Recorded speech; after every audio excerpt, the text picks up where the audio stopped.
Psalms chapter 84 and verse 10. For a day in thy courts is better than 1,000. So one day in the kingdom of heaven is better than 1,000 of your best days on this side, man. Let me repeat that again. One single day in the kingdom of heaven is better than 1,000 of your best days on this side, man. Okay? Where things were better for you. Moments that you can reminisce on and say, yeah, that was a good day. The kingdom of heaven blows it out the park, man. It blows it out the water. Just one day. Not to mention, the Heavenly Father, He's going to stretch out the time. He's going to expand the time so you can enjoy your immortality. You can enjoy your life. And the Lord said in Wisdom of Solomon, He created the Israelite man to be an image of his own eternity, man. We're going to be a likeness of his own eternity, man. We're going to be many most highs, man. We're going to be many most highs. Okay? God's on earth under Yahweh Shemiah Shah. I have said, ye are gods, and all of you are children of the Most High.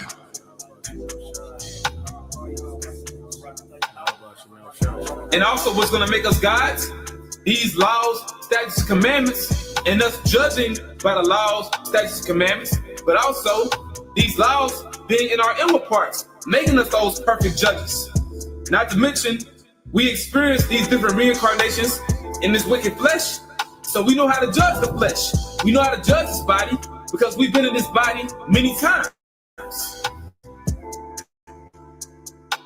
Okay? But once again, the kingdom of heaven is going to be patterned after the mind of Yahweh Shemiah Shah, man. A righteous paradigm. Our Father, which art in heaven, hallowed be thy name. Thy kingdom come. Thy will be done, in earth as it is in heaven.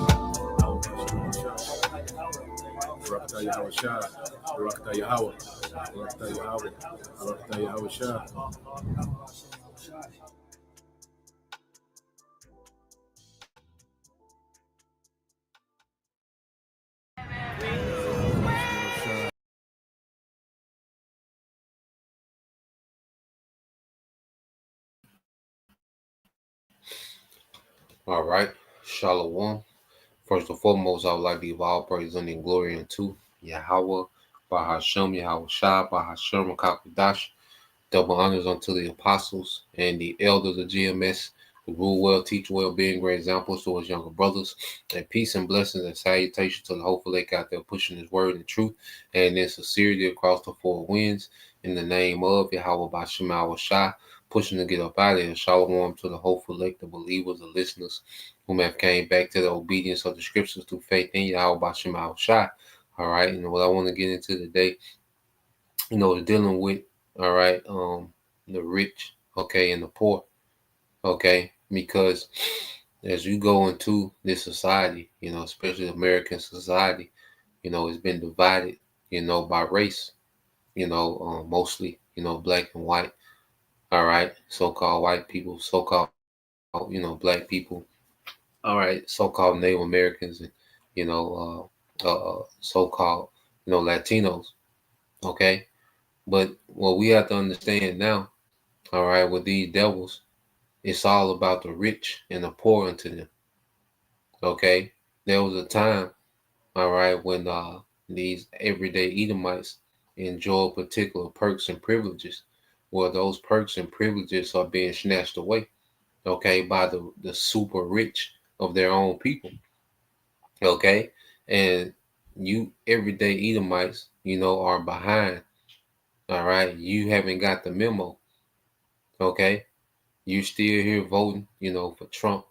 Okay, you still have this "Make America Great Again" and this all these mantras that you're saying, but you have no idea, okay, that the rich have not included you, okay, within the blessing that they're planning, to establish within this new world order. Okay, you're not including. This is why you're seeing the middle class, okay, being destroyed, man, being ripped apart. Okay, because in the New World Order, there's only the super rich, okay, the elites and the super rich, all right, and the poor of all people. Everyone else is just going to be lumped up, okay, within the poor. You see, because even in the New World Order, all right, you Edomites are lumped up, okay, with the rest of everyone else as the poor, okay, in this devil's agenda. And that's why you see things trending the way that they are. But they still have you fooled. They got Trump, put in front of you, okay, as if he's going to bring back, okay, the American, middle class, the Edomite, pretty much Trump is an illusion of them bringing back, okay, Edomite privilege in America, okay, that's gone. Those days are over. You see, it only gets worse from here. All right. But Trump is the perfect candidate, to put in front of you Edomites, okay, with the illusion of getting back to some type of Edomite privilege. All right. What they call white privilege in America, man. Nah, it's over. Okay. I got a few precepts and I got a video and some things I looked up on the chat. Okay. Because what you people have to understand, there were certain policies that created the middle class, going back to the Roosevelt days and during the time of Reagan, those things began to be undone. And under Reagan, that's where you will have a corporate takeover. Okay, was you going to get into those things? So let's go here. Um, let's go to Sirach. All right, it's the book of Sirach, chapter 13, and verse 15. It said, "Every beast loveth his like, and every man loveth his neighbor. All flesh consorteth according to kind, and a man will cleave to his like." Okay? So what you have to understand what we're seeing today, because in general, you know, um, even the beasts of the field, they cleave unto their like. The hyenas with the hyenas, the leopards with the leopards. Okay, all beasts cleave unto their like, the beavers, whatever, they cleave to their like. Okay? And you had, Edomites, okay, that was in one big lump, you see, within American culture, okay, all the Edomites dwelt amongst the Edomites, you see, but over the years, what have you seen happen? All right, the super wealthy of the Edomites have separated themselves from the rest of the Edomites. Okay, they don't even consider the lower tier Edomites their like anymore. Okay, and it says, "What fellowship have the wolf with the lamb? So the sinner with the godly. What agreement is there between the hyena and the dog? And what peace between the rich and the poor?" Okay, and see, these super rich Edomites are like wolves, man, and they look at everyone else as lambs. Okay, as a prey, something to prey on. Capitalism is a predatory system, okay, where the rich get richer and the poor get poor, and they stay poor. Okay, you see, it says, what agreement between the hyena and the dog, and what peace between the rich and the poor.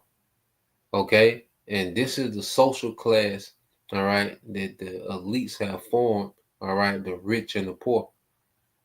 You see, in this new world order, this one world government, this one world religion, okay, this one world currency, there's going to be two social classes, man, the super rich and the super poor.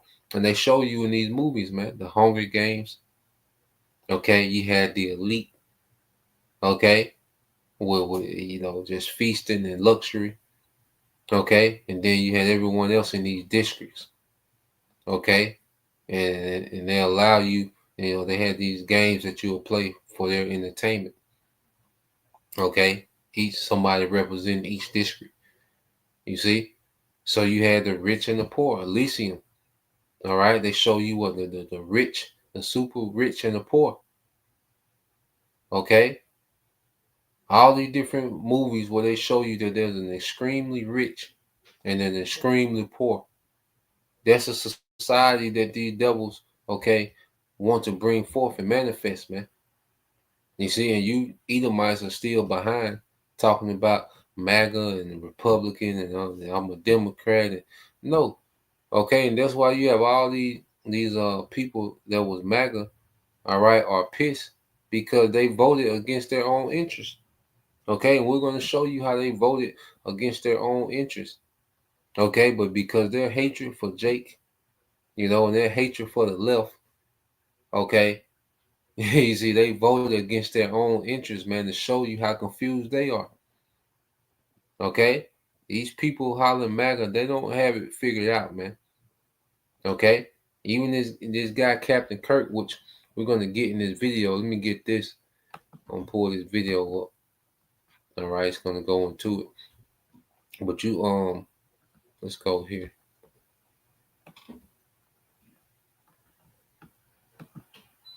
All right, this is Proverbs 22:7. It says, "The rich ruleth over the poor, and the borrower is servant to the lender." Okay, so the rich ruleth over the poor, and the borrower is servant to the lender. And this is the system that they want, all right, forever, man. They want people always indebted to them. Okay, this is how this man rules the earth, through debt. This is debt slavery. Okay, you're born into debt. As soon as you enter into this realm, okay, from your mother's womb, you owe these niggas, man. Okay, and that's the type of system that they run. All right, because debt, all right, creates what? The need for labor, and now you have to labor to get out of debt. Okay, so let's go here. Got this video. Yep. So this whole, make America great again, it was a big scam. It was a big magic trick. All right, and you people fell for it. Okay, so let's go here. Quick video, about 7 minutes, and he's gonna go into it. He's gonna break it down. So let's let it play.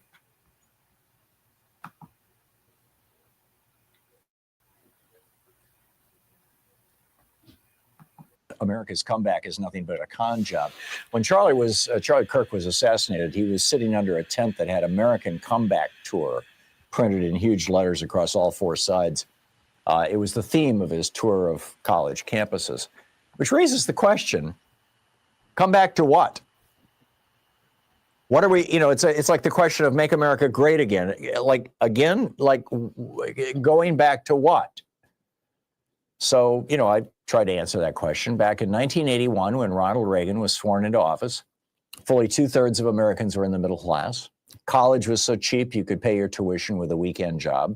Healthcare was inexpensive and widely available. Women and minorities had achieved legal, albeit not yet actual, parity with white men. And school and mass shootings were largely unknown because weapons of war were mostly banned from our streets. Now, 44 years after the beginning of the Reagan Revolution, only around half of us are in the middle class. College debt has crushed 2 generations to the point where they can't start a family or buy a house. 500,000 families have ended up homeless or bankrupt every year because somebody got sick. The Republicans are leading an effort to make it harder for women and minorities to vote or maintain employment. And with more guns than people, mass shootings are an almost daily occurrence. So it's easy to see, how over 44 years, 16% of us have fallen out of the middle class at least.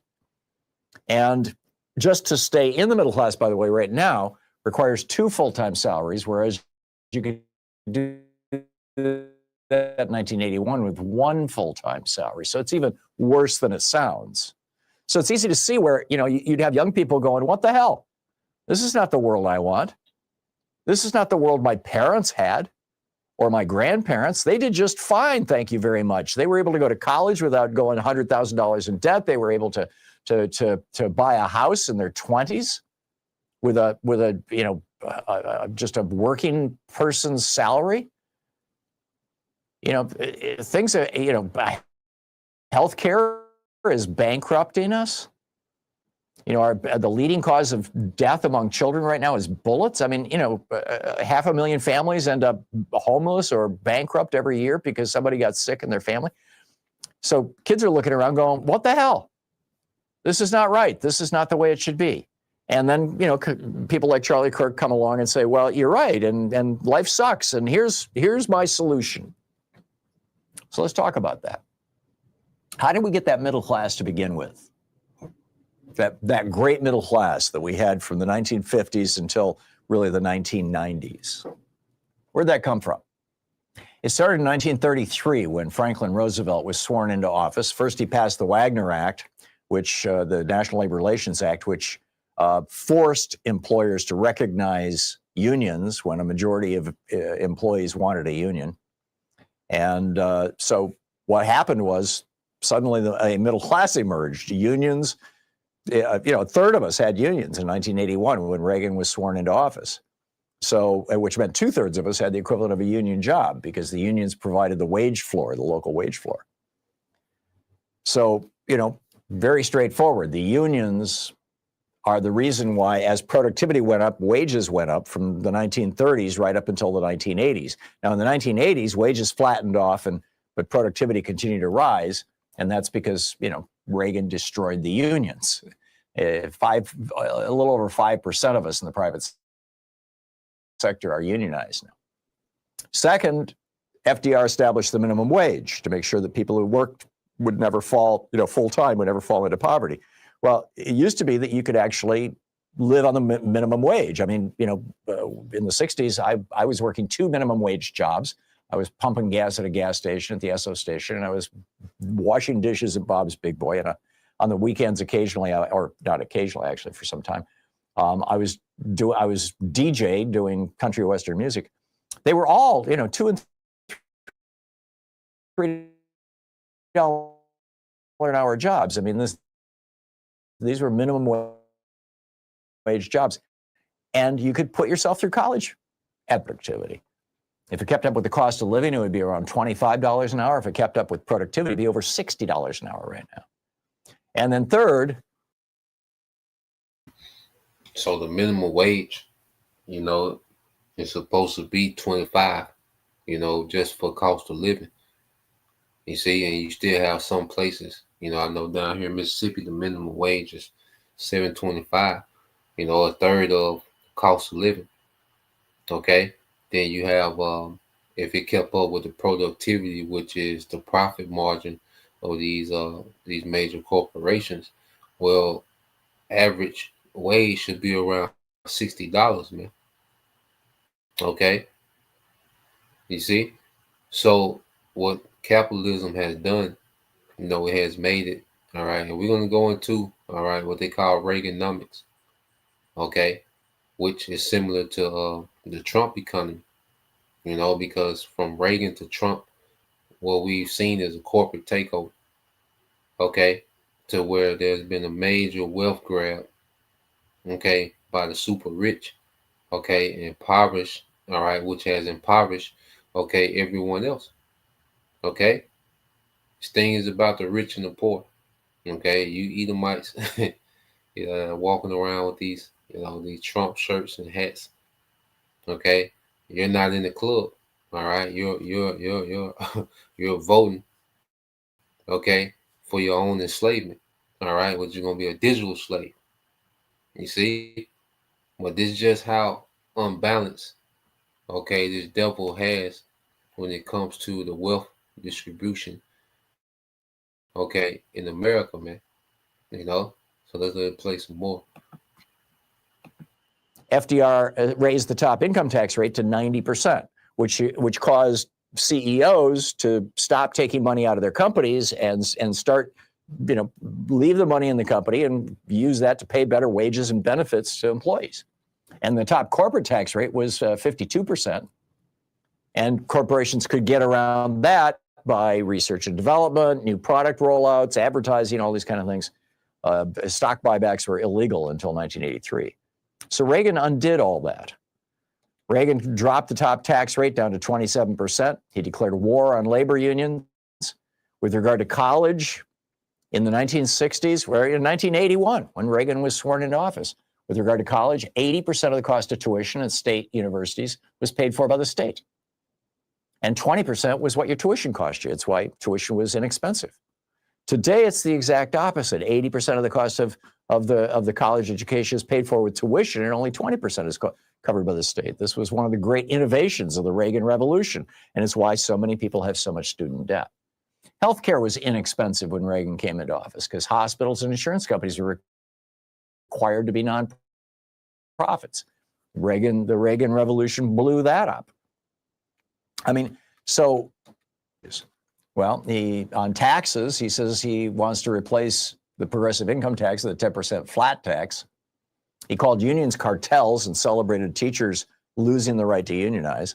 On college tuition, he opposed any plan to reduce student debt or increase federal or state funding for higher education, calling free college a bribe. And on healthcare, he completely opposed any kind of universal healthcare. In fact, he called our Veterans Administration an example of failed government-run healthcare. And to the rights of women and minorities, he's fairly outspoken, saying about black women, specifically Joy Reid, Michelle Obama, Sheila Jackson Lee, and Ketanji Brown Jackson, quote, "You do not have the brain processing power to otherwise be taken really seriously. You have to go and steal a white person's slot to be taken somewhat seriously." And then he added, "We made a huge mistake when we passed the Civil Rights Act in the mid-1960s. And finally, with regard to guns, although 87% of Americans want reasonable gun control, Kirk was all in on the firearms. It's the solution to kids being killed by guns is more guns. So the question, how does doubling down on low taxes for the morbidly rich, keeping our healthcare for profit, withholding higher education funding, gutting unions, increasing the number of guns, and trash talking women and women and minorities, how does that make America come back?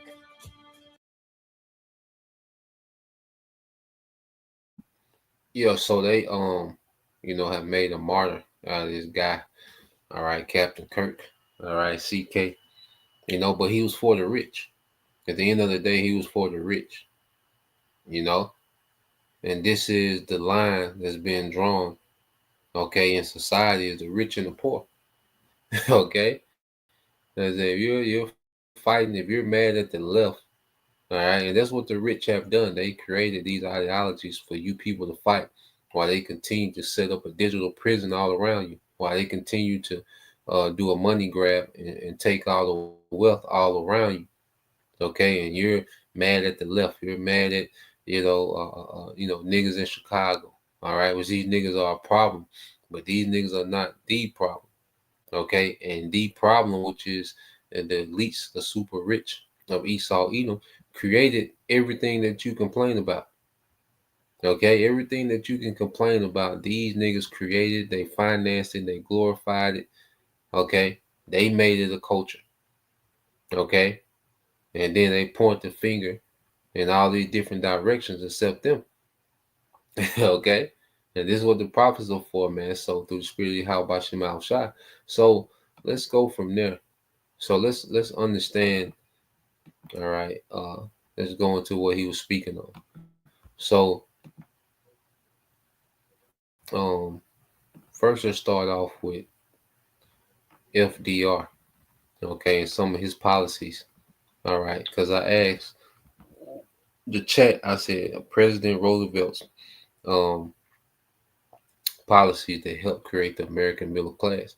It says Franklin D. Roosevelt, or FDR, policies during New Deal era, 1933 to 1939, were instrumental in laying the foundation of the American middle class, especially after the Great Depression. His reforms helped establish economic security, labor protections, and social safety nets, all essential ingredients in building a stable and prosperous middle class in the 20th century. All right, it says here are key FDR policies that help create and expand the American middle class. Social Security Act. All right, all this is doing FDR.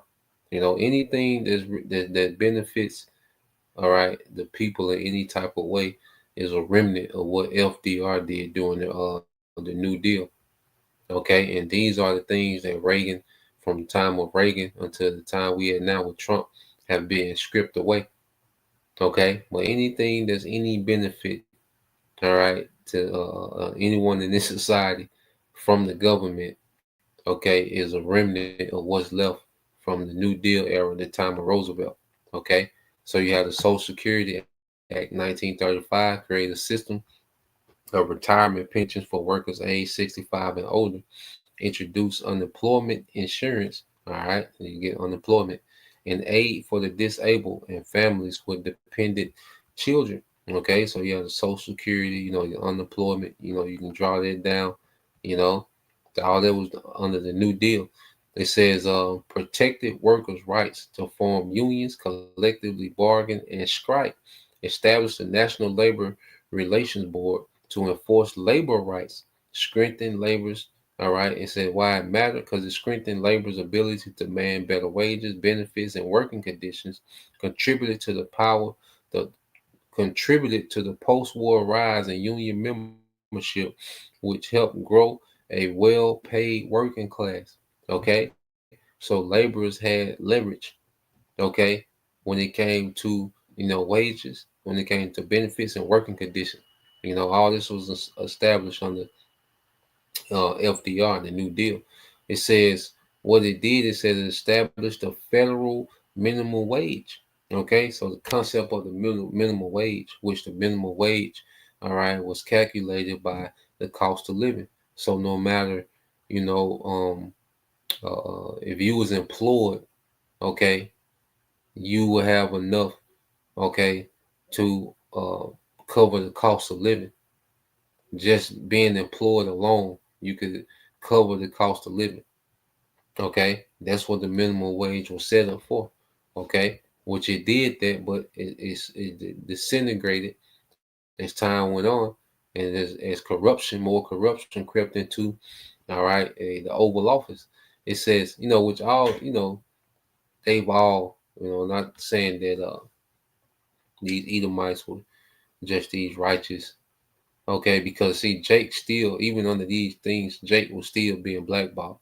I got another video to do to show how even when all this was going on, these things were mainly set up for Edomites, for Edomite privilege. Because you had some Edomites that wanted to look out for other Edomites, okay, the rest of Edom, and then you had some Edomites like, nah, nigga, we gonna hoard this to ourselves. Okay, so from Franklin D. Roosevelt, okay, FDR, you had certain Edomites in politics that, will look out, for the middle class Edomites, set up policies that would benefit the middle class Edomites, okay, because these policies wasn't for, to benefit Jake. Jake called hell like Jake, this, you still had so much segregation and all these different things, which, I say we'll go into that documentary. So Jake, he gonna break it down because of why this is happening for Esau. Jake was still able to be amongst themselves and thrive. Even with the odds against them. But the devil. So going back into it, because all these devils, these presidents, and just believe they Freemasons and they was into the secret societies and different things, but they be divided on what to do with the middle class. You have Edomites that be like, look, damn them niggas, let's hoard everything to ourselves. And then you have those that want to look out, for the middle class. So that's where clashing in politics will happen. But now it's to the point to where all of them, Republican, Democrat, whatever, senators, everybody is all about enriching themselves, So it says the Fair Labor Standards Act established the first federal minimum wage, all right, set the 40-hour work week and rules for overtime pay, restricted child labor, so the time and a half, that you would get, that came from the New Deal. Okay, it said ensuring a basic standard of living for workers, created a norm of full-time work with fair compensation, a key part of the middle class life. Okay, it says public works program, the works progress, all right, administration employed millions in building roads, bridges, schools, and parks. The civilian conservation corps, all right, gave jobs to young men in conservation projects. The public Works Administration funded large infrastructure projects. So this was when the government, would employ, millions of people, for these big government projects. Okay, so they just created employment. Okay, with all this fuel, this was just money being pumped into the middle class. All right, so you had a time when money was being pumped from the government into the middle class. People's taxes actually worked for them, but that was mainly all right for Esau. Okay, um, why they matters has injected income into working class families during the Depression, created long-term public infrastructure that supported economic growth, normalized the idea of government investment in job creation. Okay, so it was a time when the government actually invested into its people. They reinvested the tax money paid by the people back into the people.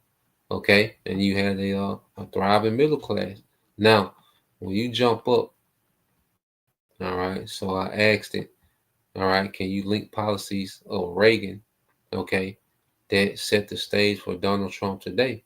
All right, and it says here are several policies and philosophical legacies from Ronald Reagan that set the stage for aspects of Donald Trump's presidency. Okay, this was in 81. You see?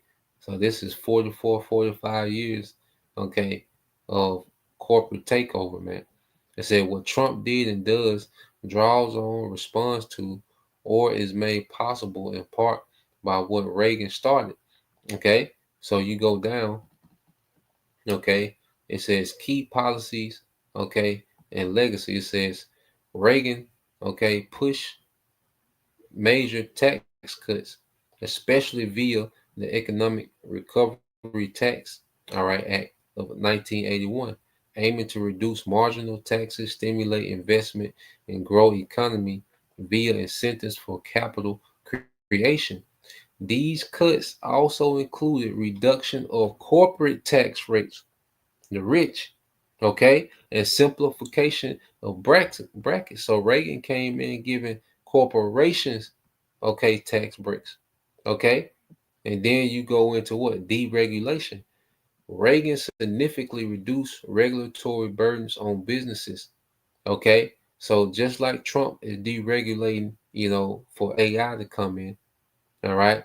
Well, Reagan started to deregulate, you know, uh, these different government entities that was over these businesses, all right, making sure that they was compliant, to environment, that they was compliant, to certain wages, that they was compliant to working conditions.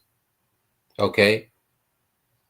Reagan started to deregulate, which gave these business, all right, more leeway to what cut corners.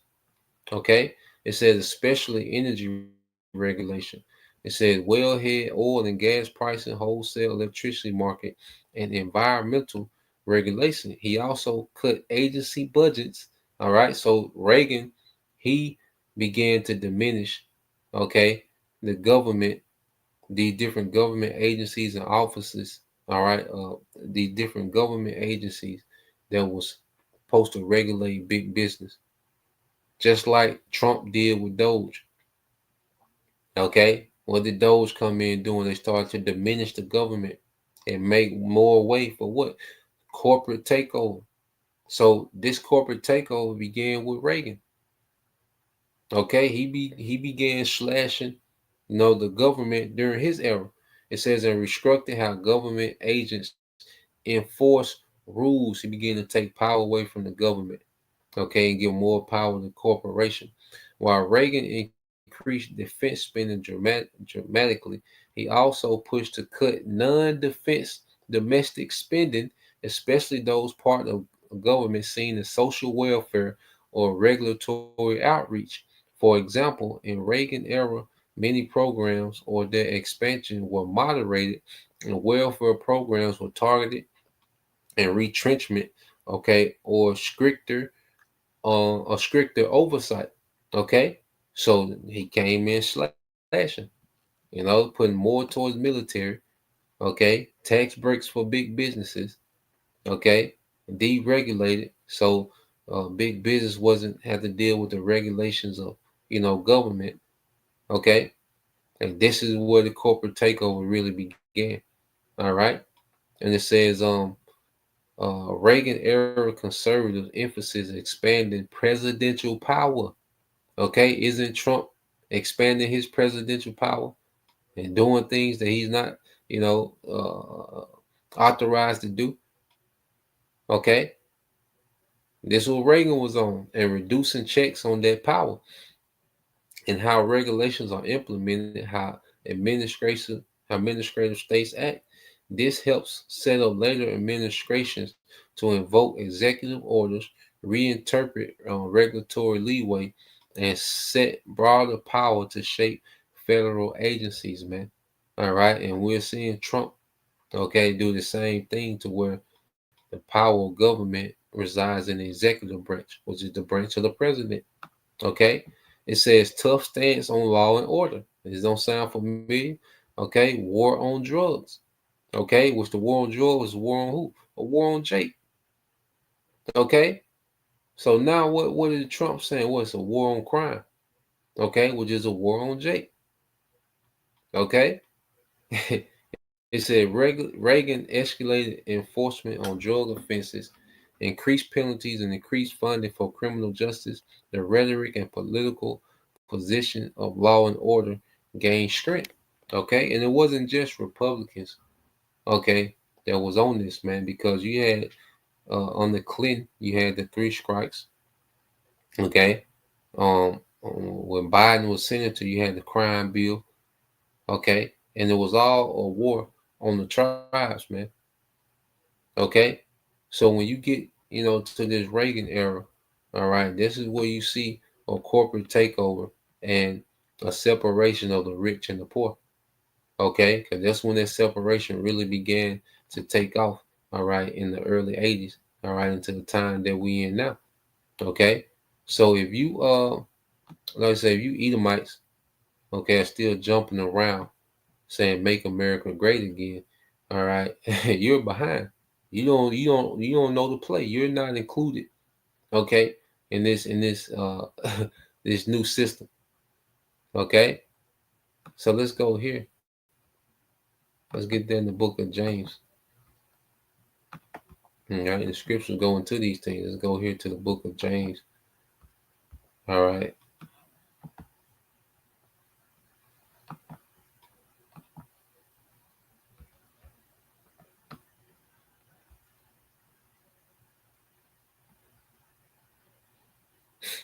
All right. This is the book of James, chapter 5, verse 1. It says, Go to now, ye rich man, weep and howl for your misery that shall come upon you. Okay. So Yahweh Shema Shai, okay, understands exactly what's going on. Okay, and there's a judgment for these devils. Because see, the super rich, the elite of Esau Edom, they think that they finna sidestep judgment. No. Okay. The Lord has them pinned down, man. Okay. The Lord has them in the trick bag. You see, it says your riches are corrupted and your garments are moth eaten. Okay. So this man has gotten wealth through what? Corruption. Matter of fact, if a brother can put that in Sirach 10 and 8. Okay. So this man has corrupted all these systems of government to enrich himself and to oppress everybody, man. Okay. And it says, your gold and silver is cankered, and the rust of them shall be a witness against you. Okay. The rust of them, man. This man just has old wealth put up. While people are starving, he's just constantly accumulating, putting wealth on wealth. Okay. The infrastructure of the earth is falling apart, and this man is just putting wealth on top of wealth, man. The only thing he has money for is war. Okay, and AI. That's the only thing that he spares no expense on. Okay, but this man has neglected a lot of parts, okay, of his kingdom. Okay, and he has just hoarded up wealth to himself, and that's a witness against him, man. Okay, it says, and shall eat your flesh as it were fire, you have heaped treasures together for the last days, because he's investing what into this new world order, this AI and war. Okay. You see, it says, "Behold, the hire of the laborers who have reaped down your fields, mainly Jake, which is of you, kept back by fraud." Okay, so he's not a fair paymaster, man. Okay, all this labor, because capitalism is about the small percentage. Okay, the 1%. Okay, benefiting off the labor of everyone else, the other 99. Okay, that's what capitalism is geared towards, man. Okay, and it says, "Which of you is kept by fraud, cried, and the cries of them have reached and entered into the ears of the Lord of Sabaoth," man. So this shows you that this is the elect that will be crying out, okay, in these times, man, against this wicked kingdom, okay, this wicked empire, Esau, Edom. Okay, it says, "You have lived in pleasure on the earth, and being wanton, which is undisciplined, you have nourished your hearts as in the day of slaughter." So ultimately, okay, this devil, the Lord has allowed this devil, to get fatted for the slaughter, man. Okay, so this man has enriched himself just to be spoiled. Okay, it says, "You have condemned and killed the just, and he doth not resist you," man. Jake was able, because here it is. All right, Jake wasn't benefiting. See, Jake didn't benefit off the new era, policies until late in the game. Jake still had to get it out the mud. While these Edomites, was given, a highway, to the middle class, a smooth road to the middle class. Okay, Jake had to get it out the mud. You see, and Jake was not thinking about being militant against Esau, man. Jake was just trying to live, do their thing. You see, family, land, farm. Okay, but this man, he still came with the sword. To this day, he's just been, in attack mode against Jake. And Jake hasn't tried to raise up no coup against the devil in his kingdom, man. Okay, so the Lord got this devil mapped out, man. These are all charges against the elites, okay, in these times, man. Okay, but everything that they're heaping up just for the elect, all right, to spoil, man. Anything that these devils have of any value, okay, is gonna be translated unto us. Okay. If you can get Sirach 10 and 8, Bible shot. Your brother can post that Sirach 10 and 8. But I'll get this. It said, this is from the brother, not GMS all in. 144 says, "A wise judge would instruct his people, and the government of a prudent man is well ordered." All right. And this is the exact opposite. We see of Esau, Edom. His government is in chaos. Okay, it's divided. Okay, it's very unbalanced in how this man deals. Okay, it's like Scripture said, the Lord hates unjust balance, man. Okay, but this Sirach 10 and 8, the brother Anah GMS all in 144 says, "Because of unrighteous dealings, okay, and injuries and riches got by deceit, the kingdom is translated from one people to another." Okay, so this is now we're in the translation of kingdoms, and the wealth that this man has hoarded up to himself, all that's gonna be translated, man. Okay, everything is gonna be translated, all right, to the elect, beginning with Yahushua. Okay, so just want to get into that, man. It's a thing of rich and poor. This new world order is about, the few, all right, elite ruling over the few rich, super rich and wealthy elite ruling over the poor majority, man. Okay, a utopia for them, all right, and a dystopia for everyone else. So Lord will, you brothers, all right, and You sisters edified. Till next time I say shalom. Kwam Yashala. Abba soon. Shalom.